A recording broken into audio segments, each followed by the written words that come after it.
Wala, first time na yun nakita.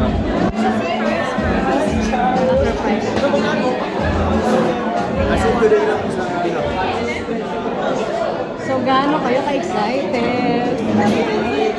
Super, super excited. Surreal. It's for me, it's my first ever game. So happy na get to do this. We already did 3 taping days until October po yung Nakaka-3 taping days pa lang kayo? Kasi like, we supposed to happen 2 weeks ago. I mean, 2 days ago, pero nag-buwan. Oo nga. Nung nag-ano ba siya, nagpapalaki ng katawan, tapos ikaw naman nag-rehearse ng cheering, nagdadalawan ba kayo? Dinadalaw mo ba siya sa gym? Ikaw naman? Yeah, nung cheer practice, I saw her po nung sa Viva, kasi she practiced there. After po ng work sa Tatakot ka bang bumagsak siya? Siyempre. Pero she did so good when they already shot the cheer dance competition. Feels like she was a part of the trailer. Parang yung trailer niya, ang lukot ng core. Kasi 3 taping days pa po kami. So hindi pa, parang 40 na po yung nakakuhanan talaga. Highlights pa yun. So it's not a full day. Sa 3 taping days, alin yung masasabi ng memorable na the first taping day.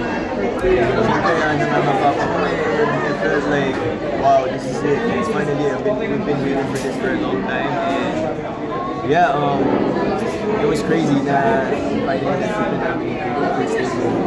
We're happy na, I'm proud of her. It was a really long taping day.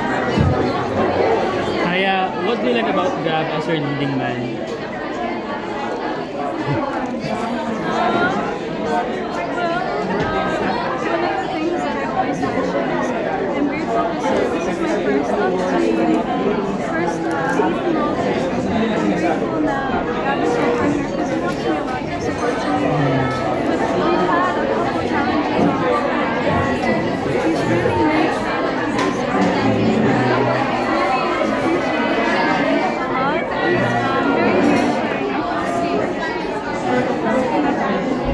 Gab, what do you admire about Haya? I love how she cares about it. I always say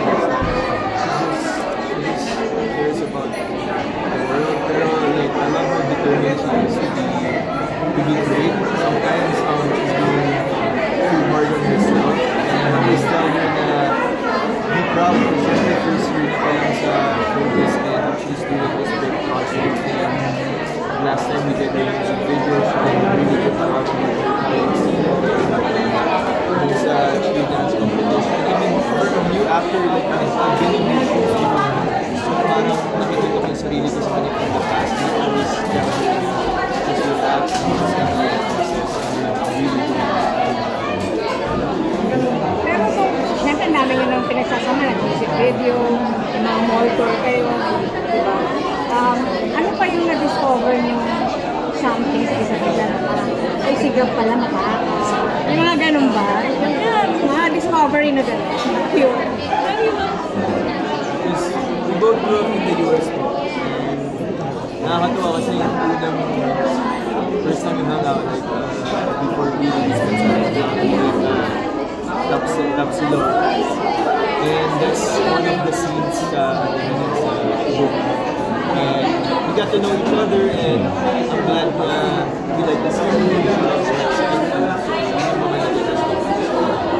We both love doing yoga.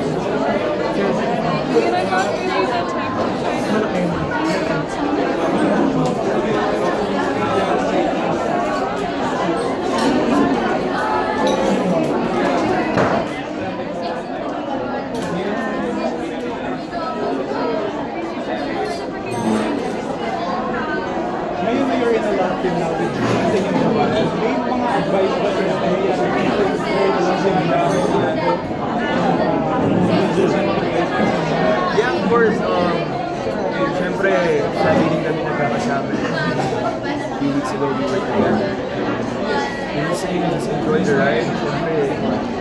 Siyempre, ngayon lang yung mangyayari ko sa inyo. And just act like a team and always be there for each other. Don't worry about what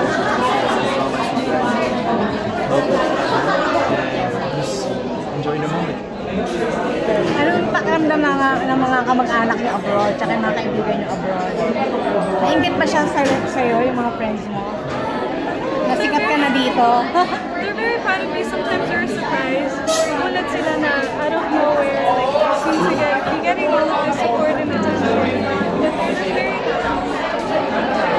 For me, my mom, sobrang proud yan. Lagi nag-message yan sa akin.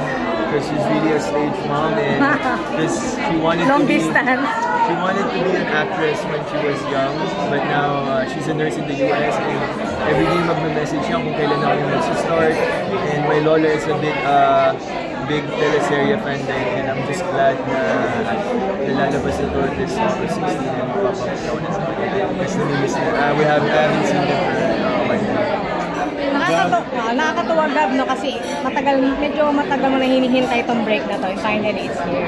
Sobra, 6-7 years na po and I just wanna thank God. I feel like I wouldn't have this because of him and I feel like everything is just meant to be and I didn't even audition for Sebi po. I auditioned for a different role and yun nga, like what I said, if it's meant to be, it's meant to be para sa'yo and nabigay po sa akin si Sebi, nabigay po ng management.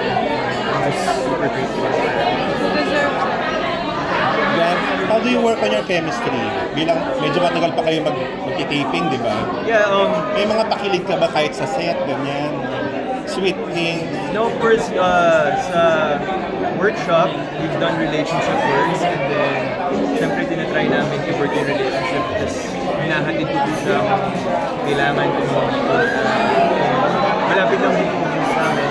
And of course, syempre kung tinatanong ko kung anong gusto niyong coffee, Ano ba? cinnamon oat latte with extra honey. Oh. Ano? With honey. Sweetened with honey. Yeah. Syempre, Ikaw? a little it hasn't been too hard for us. I feel like we didn't have to put in the extra work. Kasi we already had, like, I don't know, we got along well already from the start. Yeah, because we both grew up in the US and I honestly see myself from her nung nagsistart ko ako and I just want to be there for her and guide her right kasi syempre grabe rin naman yung first project niya is even as a chasing in the wild. Kung English ba lines nyo or magtatagalog din kayo? Ako po, Tagalog. Kaya tinatry ko po siyang Tagalogin kasi hindi pa po siya masyadong nagtatagalog. Haya, ikaw. Dapat may mga lines ka rin in Tagalog. Are you learning? It hasn't been that hard. Are you singing one of the tracks? I don't know if I can say it. Watch it. Yeah, she's a good sister. She's a good sister. Oh.